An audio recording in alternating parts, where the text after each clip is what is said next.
जैसे हमने उस्ताद का अदब एहतराम करना है, उस्ताद की ताज़ीम करनी है, तो जो उस्ताद की औलाद है उसकी भी ताज़ीम और एहतराम उस्ताद की वजह से उतनी ही करें जितनी उस्ताद की करते हैं।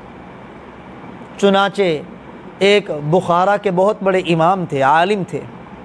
वो एक मजलिस में बैठे थे मस्जिद के अंदर, उनके सामने उलमा और तलबा सबक पढ़ रहे थे हदीस का। कुछ देर गुज़रती उस्ताद मोहतरम खड़े हो जाते, फिर बैठ जाते, थोड़ी देर बाद फिर खड़े हो जाते, फिर बैठ जाते।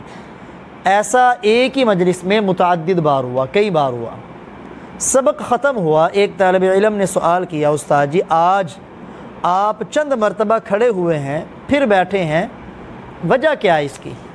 तो उस्ताद मोहतरम ने फरमाया, जब मैं सबक पढ़ा रहा था तो मस्जिद के दरवाज़े के सामने मेरे उस्ताद मोहतरम का बेटा बच्चों के साथ खेल रहा था। जब वो मस्जिद के दरवाज़े के आगे से गुज़रता था तो उसके अदब और एहतराम में मैं अपनी जगह पे खड़ा हो जाता था। और ये अदब और एहतराम उसका नहीं था, दर हकीकत उसके वालिद और अपने उस्ताद मोहतरम का अदब और एहतराम था। इसलिए असातिज़ा के बच्चों को उमूमन तलबा तंग करते हैं, याद रखें इसमें भी उस्ताद की बेअदबी है।